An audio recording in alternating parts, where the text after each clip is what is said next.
My family ambushed my Sunday dinner to seize my clinic. I exposed them and reclaimed everything. I notice it the moment I step through my parents' front door. Something's off. The air feels charged, like the stillness before a thunderstorm. Mom's smile stretches too wide as she takes my coat, Dad's handshake a touch too firm.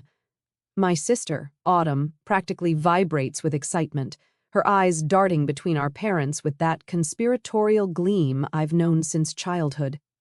"Sierra, honey, so glad you made it," Mom says, guiding me toward the dining room where Sunday dinner awaits, her hand pressing against my back with unusual insistence. The table looks perfect, of course. Mom's best china, the crystal glasses that only appear for special occasions, a centerpiece of fresh flowers. Whatever this is, they've planned it carefully. I take my usual seat across from Autumn, whose smile reminds me of when she was 8 and knew I was about to sit on the whoopee cushion she'd hidden under my chair cushion. Dad carves the roast beef with practiced precision, while Mom distributes mashed potatoes, green beans, and those Parker house rolls I've loved since childhood. That's when I spot it, a manila folder tucked beside Dad's plate, its corner peeking out from under his napkin. My stomach tightens. "Oh, bro, how's the clinic?" Mom asks, her voice artificially bright. "Still working those crazy hours?" "Business is good," I say, keeping my answer simple, watching Dad's eyes flicker toward the folder. "We've increased our patient load by 20% this quarter." Autumn snorts softly. "All those patients, but such a tiny waiting room.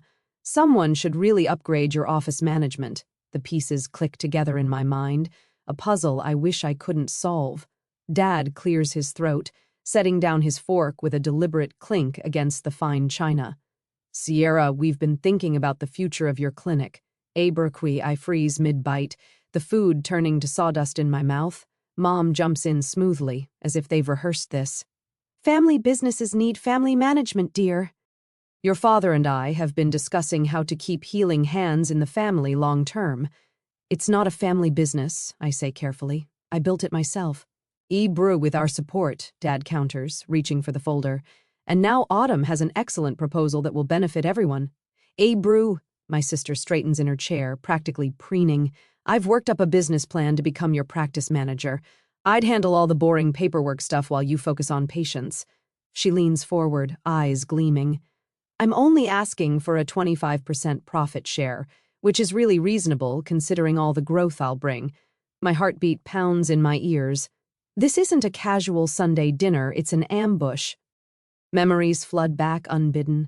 Double shifts at the hospital cafeteria during physical therapy school, sending money home to help Autumn through her freshman year of college, while I ate ramen in a one-room apartment with furniture rescued from curbsides, midnight study sessions after 14-hour clinical rotations, the $187,000 in student loans that still drain my checking account each month. "I already have a clinic manager," I say, surprised by the steadiness in my voice. Mom waves her hand dismissively. "But Autumn is the real people person. Remember how she charmed Dr. Wilson at your clinic opening? He barely noticed you were there." "Bercy, I remember. Just like I remember Dad dismissing my academic honors at graduation." "Book smarts don't build practices, Sierra," he'd said while photographing Autumn in my cap and gown. I remember Autumn's temporary help at the front desk last summer that resulted in unauthorized discounts to her sorority sisters. The weeks I spent apologizing to patients after her scheduling mix-ups left some waiting hours and others turned away entirely. "May I see what you've prepared?" I ask, nodding toward the folder. Dad slides it across the table with a satisfied smile. "It's already been drawn up by my attorney. Just needs your signature. I can start tomorrow," Autumn says, clapping her hands together. "I already have ideas for redecorating your office." I take a deliberate sip of water, then set the glass down precisely on its coaster. With slow, measured movements, I reach for my own briefcase, resting beside my chair. "Before we discuss this further," I say, "there's something you should see." In the weighted silence that follows, I unlock my briefcase with a click that echoes like a gunshot. My father's confident smile falters as I withdraw a leather portfolio, the expensive one I splurged on after landing the contract with Denver Sports Medicine, a silent reminder of successes achieved without their help. Brie, what's this? Dad's voice holds the faint tremor of a man unaccustomed to surprises. Mom glances nervously between her husband and Autumn, her fingers fidgeting with her napkin. Autumn's smile, so triumphant moments ago, begins to wilt around the edges as I carefully arrange my documents on the table, aligning them with the precision I bring to patient treatment plans. 3 weeks ago, I say, I signed a management services agreement with Colorado Healthcare Partners. I tap the top page where their corporate logo sprawls across the letterhead.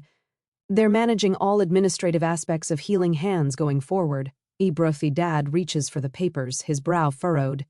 You can't make decisions like this without consulting family. Actually, I can. I slide another document toward him. I've highlighted Section 4.3 for your convenience. No family members may be employed in management positions without unanimous board approval. The board consists of myself and 2 partners from CHP. Autumn's face flushes crimson. You did this on purpose. I made a business decision, I say, maintaining eye contact with my sister, refusing to look away first, one based on previous experience. From my portfolio, I extract a folder containing patient complaint forms, all meticulously organized by date. These are from last summer when you worked at the clinic. I don't need to open it, the thickness speaks volumes. 15 scheduling errors resulting in double-booked treatment rooms, 23 unauthorized discounts, including 8 to your sorority sisters, 31 billing code errors that nearly triggered an insurance audit. Mom reaches across the table, her fingers stopping just short of touching mine. Sierra, honey, everyone makes mistakes when they're learning. Abram, these weren't learning mistakes. I stand slowly, finding unexpected power in towering over my seated family. These were careless mistakes made by someone who thought rules didn't apply to her. I withdraw another document, this one created by my accountant. This itemizes the $42,000 in free treatments provided to this family over the past 3 years. Dad's rotator cuff rehabilitation, Mom's plantar fasciitis, Autumn's sports massages before her beach vacations. The stunned silence feels like vindication. Their expressions shift from entitled certainty to uncomfortable shock. While I covered your healthcare needs, I continue, I was eating ramen noodles to make my student loan payments. I worked double shifts at the hospital cafeteria to help fund Autumn's freshman year. I lock eyes with my father. When you said you couldn't afford both our educations simultaneously, I slept on treatment tables when I couldn't afford both rent and malpractice insurance. Broey. My phone buzzes with a text. I glance down to see my clinic manager's message. Did you tell them yet? The timing couldn't be better. A reminder that I'm not alone anymore. My staff witnessed Autumn's summer of chaos, staying late to fix her mistakes while she posted Instagram photos from rooftop happy hours. They know the truth behind the Bennett family dynamics. My mentor warned me years ago that family and business mix like oil and water, I say, remembering Dr. Winter's concerned expression when she caught me crying in the supply closet after Dad missed my clinic's grand opening. I should have listened sooner. Bro. I gather my documents with deliberate precision, sliding them back into my portfolio in the exact order they'll be needed if this conversation escalates further. The methodical movement calms me, just like when I organize treatment supplies before a difficult patient session. We can negotiate, Dad says, his voice losing its authoritative edge, replaced by the tone he uses when a business deal starts slipping away. 20% instead of 25%, a trial period. I close my portfolio with a snap.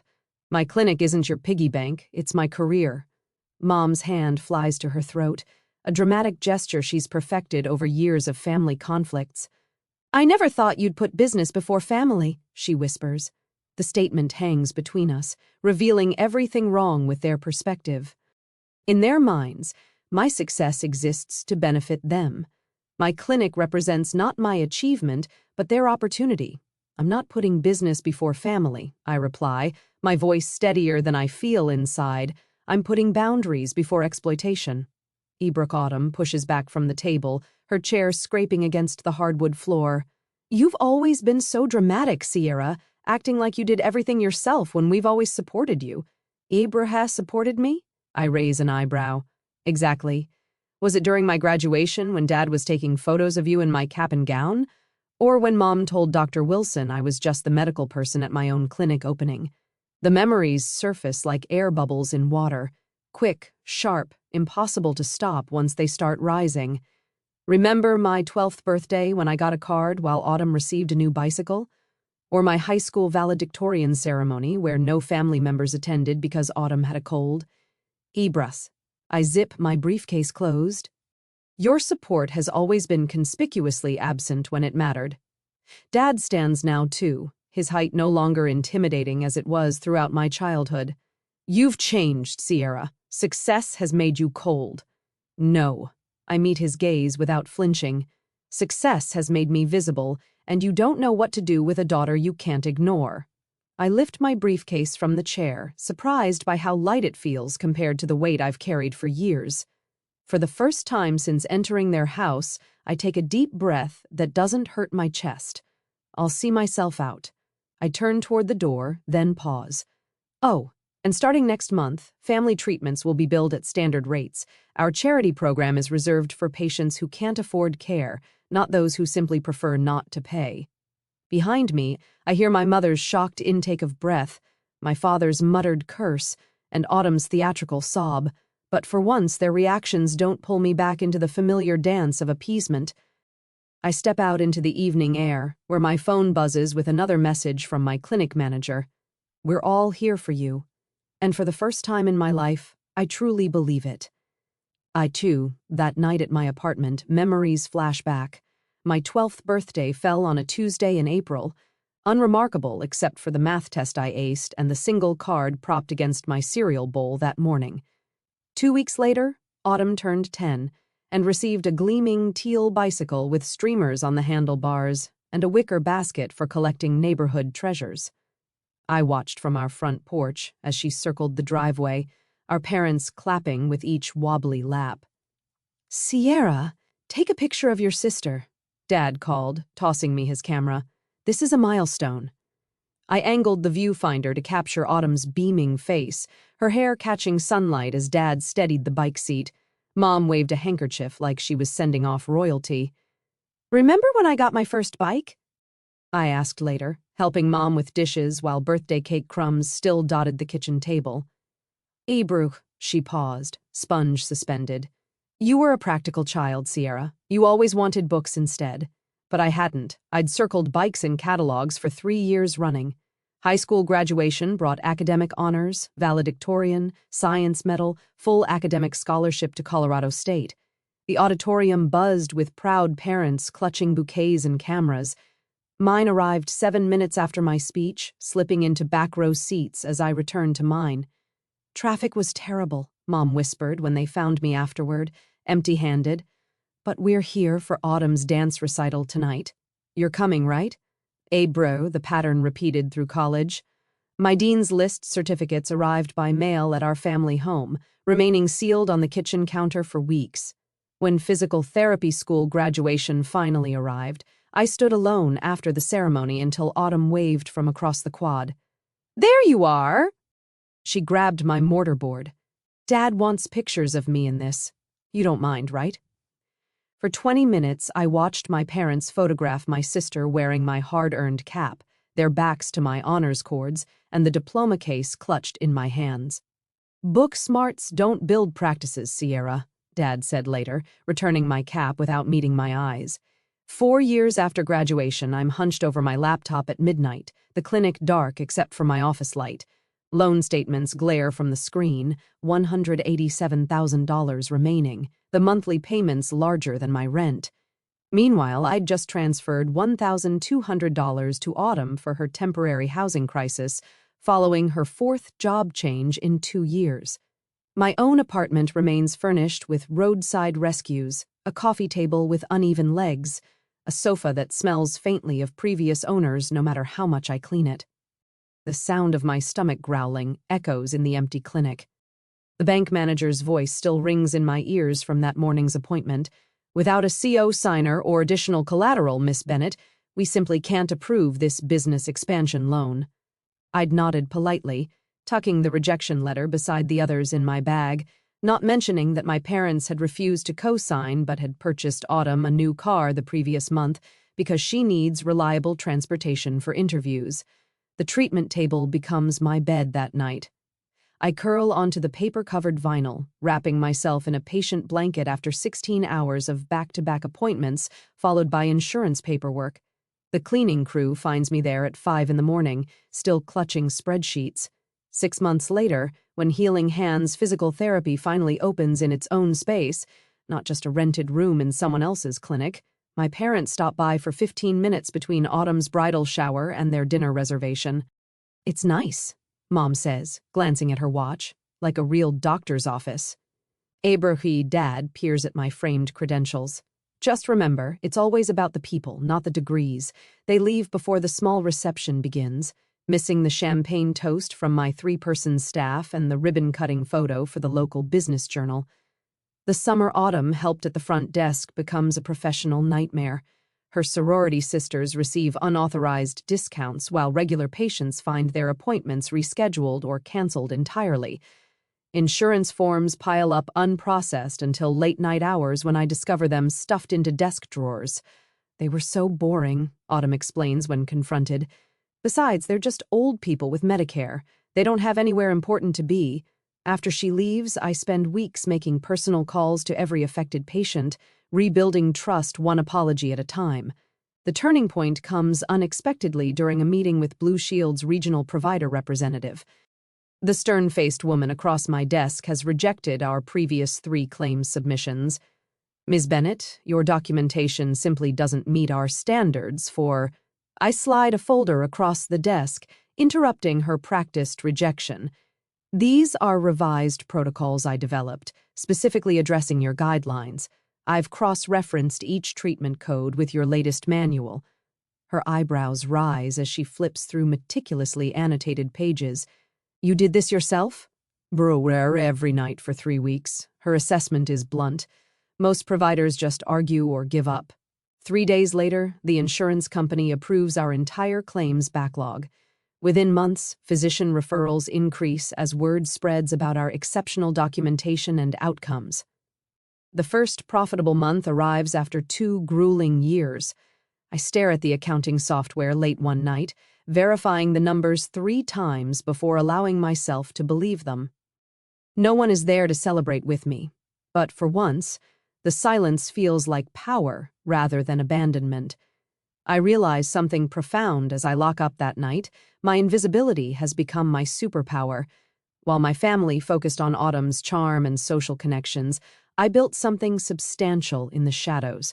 The skills I developed through years of self-reliance, persistence, precision, strategic thinking, now serve as the foundation for my growing business. Ellie Morgan, my clinic manager, proves this theory when she declines a hospital position offering significantly more money to stay with Healing Hands. "They don't value people like you do," she tells me, tearing up the offer letter. "I've worked in healthcare for 30 years, Sierra. What you're building here is special." When Autumn's scheduling disasters create chaos, my staff stays late without complaint, ordering pizza and tackling the backlog together. "We've got this, Carlos," my lead therapist assures me as midnight approaches. "Your sister's interesting, but we're a team." Every Friday morning, our staff meeting begins with each person sharing both challenges and victories from the week. Every voice matters, the cleaning staff included, a stark contrast to family gatherings where my input was routinely dismissed or interrupted. The call from Denver Rehabilitation Center's medical director comes on an ordinary Tuesday afternoon. "We've been watching your outcomes data. 2,000 people," she says without preamble. "Our orthopedic department wants to discuss a specialized treatment partnership." That evening, we gather in the clinic after hours, not for emergency rescheduling, but for celebration. 9 people now instead of the original 3, toasting with plastic cups and grocery store cake. "To Sierra," Ellie calls out, who saw possibilities while everyone else saw limitations. In the quiet after everyone leaves, I gently lift my first business license from its frame, tracing the embossed seal with my fingertips. Tomorrow, I'll rehang it in the expanded reception area, a reminder that being overlooked sometimes allows you to build foundations no one expects to stand. 6 weeks after the confrontation, my corner office offers a panoramic view of Denver's skyline, though I've positioned my desk to face the treatment floor instead. Through the glass wall, I watch Meredith guide Mrs. Hoffman through her post-stroke exercises. Meredith's patience mirrors what I strive for with every patient, something my family never understood about healing. The contrast between my modest office and our state-of-the-art treatment areas isn't accidental. While patients deserve cutting-edge equipment, I've learned to function perfectly well with a second-hand desk and simple chair. Every dollar saved is reinvested where it counts. I straighten the original Healing Hands therapy sign mounted on my wall, salvaged when we expanded last month from 3 treatment rooms to 15. From me alone to a team of 15 therapists who share my vision of patient-first care. My phone vibrates for the 3rd time today. Mom again. I silence it without looking at the message. It will be like yesterday's and the day before, just checking in, honey, with a thinly veiled question about clinic operations or a subtle mention of Autumn's latest unemployment crisis. The calls increased after I refused their dinner invitations for 6 consecutive weeks. Mom cycles between guilt, we never see you anymore, and false business interest. Have you considered offering discounts to senior communities? Dad attempted to contact my accountant directly last week, thankfully warned by my advance call explaining the situation. Their most desperate move came yesterday, when Autumn appeared unannounced during our busiest afternoon, waving a folder of incredible marketing ideas that miraculously required her full-time employment to implement. Mark, my front desk manager, followed protocol exactly, offered her a seat in the waiting room, and called me immediately. I didn't interrupt my patient session. The afternoon sun warms my face as I open my laptop, reading the email I've drafted, deleted, and rewritten 14 times. It's measured, precise, and absolutely necessary. Brücke to my family. Brücke. As I have already told you, after careful consideration, I'm establishing professional boundaries regarding Healing Hands therapy. The clinic remains closed to family employment or management input. All treatment services will be billed at standard rates. Business discussions are limited to my management team. I remain open to rebuilding our personal relationship, separate from my professional life. Sierra Brücke, my finger hovers over send as my office door opens. Carol, my clinic manager, appears with 2 steaming mugs. Thought you might need reinforcements, she says, placing a coffee beside my laptop. I saw the social media post. I raise an eyebrow. Carol slides her phone across my desk. There's my mother's Facebook profile, featuring a photo from my clinic's opening day 3 years ago. Mom stands beside me, arm around my shoulder, a rare moment of apparent support I now recognize was performative. So proud of my daughter Sierra's vision with Healing Hands therapy. We've always believed in her healing touch. Proud mama, #family-business. The timestamp shows it was posted 20 minutes ago. The hashtag is interesting, Carol says carefully. Family business. Bro, for the words taste bitter. I click send on my email. They've never paid $1 toward this, never to now heard it would succeed until it did. Communities noticing the disconnect, Carol says. Dr. Reynolds mentioned it last week when he referred that complex shoulder case. Said he always sends patients here because you built something genuine, not handed down or gifted. She taps my original business license frame. Said he appreciates how you acknowledge your team instead of bragging about your background. The staff meeting last Friday returns to mind, where I credited our growth to the team's dedication rather than my own vision. I'd noticed Autumn's friend Kimberly in the waiting room during the meeting, phone suspiciously angled toward our gathering. Which reminds me, I say, pulling up another email. The scholarship fund is approved. Starting next semester, we'll support 2 physical therapy students with demonstrated financial need. Brucher smiles. Your mother called that wasteful charity when she overheard us discussing it. Exactly why it matters. I stand, stretching tired muscles. Any news from the accountant about their latest inquiry? Your father tried charm, then intimidation. Eventually left when Denise mentioned potential harassment charges. Carol's expression softens. There's something else. She pulls a handwritten note from her pocket. Your mother stopped by during lunch. When I explained you were at the Children's Hospital Clinic, she left this. The envelope bears my name in Mom's perfect cursive. Inside, tear-stained paper contains desperate pleas about family misunderstandings and missing my daughter. The final line requests a family meeting to heal old wounds at their house, naturally, on their terms.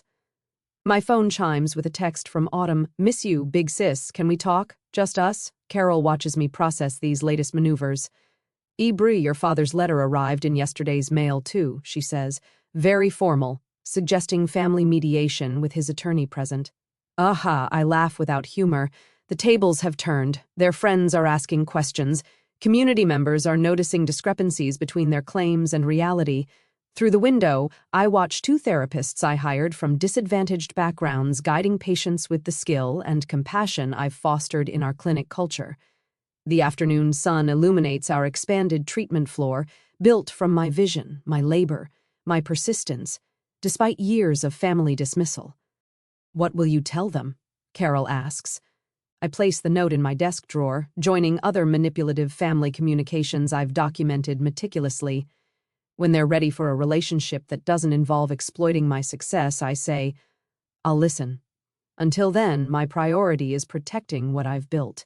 In the waiting room beyond my office, I notice a familiar face, one of Autumn's sorority sisters who received unauthorized discounts last year. Today, she waits patiently, insurance card in hand, respect in her expression where entitlement once lived. The facade is crumbling. Finally, 2 weeks later, the morning air carries the scent of fresh coffee and possibility as I arrive at Cornerstone Cafe 20 minutes early. My chosen battlefield, neutral territory, with just enough ambient noise for privacy without isolation. I select a corner table with clear sight lines to both entrances and settle into the chair facing the door, old habits from years of watching for their approval. I arrange my leather portfolio precisely in front of me, its weight reassuring. Inside rests every text, email, and financial record documenting our entangled history, evidence collected not with malice, but with the same methodical care I apply to patient treatment plans. "Brookley, can I get you something while you wait?" The barista approaches with a genuine smile, notepad ready. "Brog, just black coffee, thank you." My voice sounds steadier than I feel. The ceramic mug arrives moments later, steam rising like the tension in my chest. Through the window, I spot them walking from the parking lot, Dad's shoulders square beneath his golf polo, Mom fidgeting with her pearl necklace, Autumn's confident stride betrayed by her nervous glances at our parents. They've coordinated their outfits in cream and tan tones, a united front. Brew, the bell above the door chimes as they enter. The moment they spot me, their expressions shift subtly. Dad's jaw tightens, Mom's smile freezes. Autumn's eyes narrow at the portfolio before me. "Sierra, honey," Mom says, reaching to hug me, but I remain seated, forcing her to awkwardly pat my shoulder instead. "This is cozy. We would have preferred dinner at home," Dad says, settling into the chair opposite mine. "Family matters should be discussed privately." "Bruh. This isn't just a family matter." I tap my finger on the portfolio. "This concerns my business." Autumn slides into the chair beside Dad, her perfume overwhelming the coffee aroma. "We brought muffins from that bakery you like." She pushes a paper bag toward me that I don't touch. A waitress appears, takes their order, and disappears with practiced efficiency. The moment she's gone, Dad leans forward, hands clasped on the table. "Blood is thicker than water, Sierra." His voice drops to that authoritative tone he used when I missed curfew at 17. "Family stands together, especially in business." Mom reaches across to squeeze my wrist. "We've always been proud of you, sweetie. Always. Your father and I tell everyone about our brilliant daughter, the doctor." Brucka, physical therapist, I correct automatically. "Doctor of physical therapy," Autumn adds, with surprising accuracy before launching into her rehearsed speech. Speaking of which, I've been thinking about our last conversation, and I realize I came on too strong, so I've drafted a new proposal. She produces a sleek tablet from her purse, a consulting arrangement instead of management. 3 days a week, better social media presence, corporate client outreach. I take a deliberate sip of coffee, letting the bitter warmth fortify me. "Before we discuss any proposals, there's something you should know. The Hendersons asked me an interesting question at their anniversary party last weekend. The mention of our family friends causes all three to stiffen. They congratulated me on my family partnership and asked when you'd all joined my practice. I opened the portfolio, revealing a neatly organized collection of papers. They seemed surprised when I told them you weren't partners in my business. I slide printed pages toward Dad. I have screenshots of your Facebook posts mentioning our clinic and the family practice, and text messages from the Wilsons asking about the family business your mother mentioned at Bridge Club. Hebro's mom's face pales. Sierra, it's just expressions of pride. Aber, is it? I withdraw another document. This is Dr. Reynolds' email asking why Dad contacted him about partnership opportunities for the clinic. The silence stretches between us, punctuated only by the hiss of the espresso machine and murmured conversations from nearby tables. You've been watching us, Autumn says, her voice carrying a note of betrayal, as if I'm the one who violated trust. I've been paying attention, I say, meeting her gaze steadily. The same attention I've given to building my practice while you were telling your sorority sisters they could get free treatments. Dad attempts to seize control of the conversation. We're getting sidetracked. We're here to discuss Autumn's role. Autumn will have no role in my clinic, I say, the words coming out with a calm certainty that surprises even me. Neither will you or Mom. Brooke, Sierra, Mom's hand flies to her throat. After everything we've done for you. Everything you've done? I extract a spreadsheet from my portfolio. Here's an itemized list of the free treatments I've provided to this family over 3 years.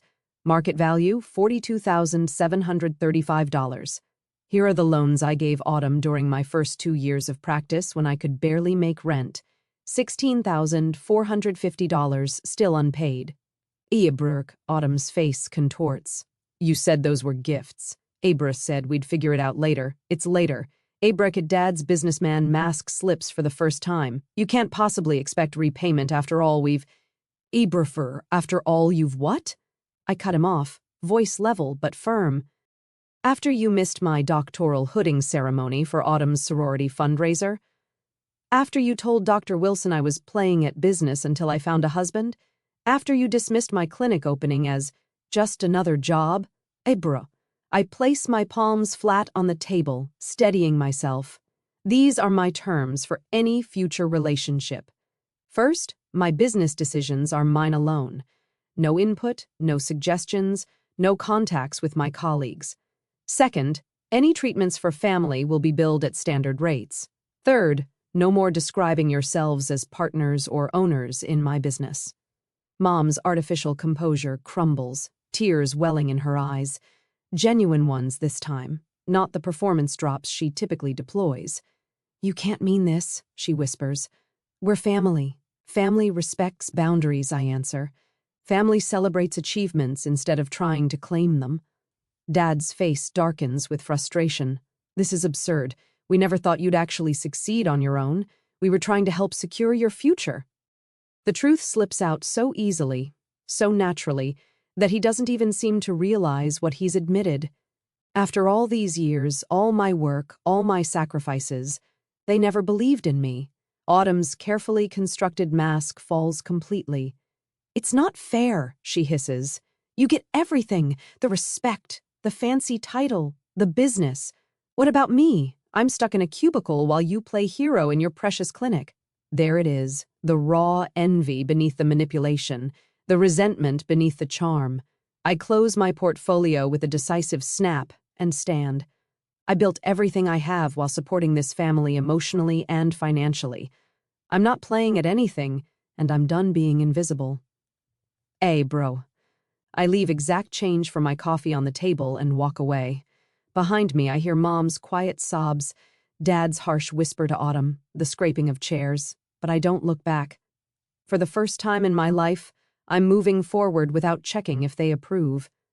The weight of their expectations falls from my shoulders with each step, and I walk into the sunlight standing taller than when I arrived. I stand at the picture window of my expanded clinic, watching the afternoon light paint golden highlights across the Denver skyline. 1 year has passed since that fateful Sunday dinner, and the view before me mirrors the transformation within. Dr. Bennett, your 3 o'clock is ready, Melissa, my lead therapist, says, appearing at my side, clipboard in hand. It's Mrs. Abernathy's final session. Brooke, perfect timing. I smile, genuine warmth spreading through my chest. The waiting room bustles with activity, a stark contrast to the cramped space where I began. Now, patients sit in comfortable chairs beneath framed community service awards that have joined my original business license on the wall. The waiting list for new patients stretches 2 months out, a testament to the reputation we've built. Abraki Mrs. Abernathy, an elderly woman with bright eyes and a spine curved from decades of hard work, beams as I enter the treatment room. There she is, she announces to no one in particular, the miracle worker herself. Aye, Brooker, I laugh, setting her chart aside. The miracle was your dedication to the home exercises. Oh, bruh, nonsense, she waves a weathered hand. My grandson says you're the best in Denver, and that boy researches everything. As I guide Mrs. Abernathy through her final stretches, I catch my reflection in the treatment room mirror. The tight shoulders and defensive posture that once characterized my stance have softened. I stand taller now, grounded in my worth. Ibrasu later, I welcome 3 new graduates to my mentorship program. They gather around Friend's table, eyes bright with the same determination that once fueled my midnight study sessions. The most important thing I can teach you isn't a technique, I tell them, perching on the edge of the table. It's knowing your value. In this profession, you'll give constantly. Make sure what you're giving is respected. After they leave, I review the latest figures for our pro bono program serving underserved patients. The initiative now comprises 15% of our practice, a percentage that would have terrified me last year but now fills me with purpose. My phone buzzes with a text from Leah, my closest friend and leader of our professional women's support group. Ready for tonight? Your turn to share. A flutter of nervousness dances through my stomach. Tonight marks the first time I'll publicly share my full journey, family struggles included. The thought both terrifies and liberates me. Ebroof. Before leaving, I check my personal email. Mom has sent photos of her volunteer work at the community garden, her 3rd message this week that doesn't demand anything from me. Small steps, but genuine ones. Dad's name remains absent from the sender list. Some wounds need more time than others. A separate email contains a job announcement from Autumn, her first position at a corporate office with no connection to my clinic. The message lacks her usual excessive exclamation points, a subtle sign of her growing independence. The evening sun casts long shadows as I arrive at Leah's home for our monthly dinner. Unlike my parents' dining room with its oppressive formality, this space hums with authentic conversation. My chosen family of colleagues and friends pass dishes family style, their laughter a healing balm. To Sierra, Melissa raises her glass, who taught us all that standing your ground isn't selfish, it's necessary. As applause ripples around the table, I think of the scholarship I've established for PT students from challenging backgrounds, the boundary-setting workshop I'll lead next month, and tomorrow's launch of our specialized vestibular rehabilitation program. When dinner concludes, I step onto Leah's back porch. The mountains rise majestically against the horizon, steadfast and immovable, much like the boundaries I've learned to maintain. You look peaceful, Leah says, joining me. I am. I breathe deeply. I finally understand that I can heal my patients without sacrificing myself in the process. Tomorrow, I'll treat an elderly man with the same care I once lavished on family members who took without gratitude. The difference is, he'll look me in the eye and say thank you, and I'll know I've been seen. I'm Sierra Bennett, I whisper to the mountains, and I heal people who value the healing.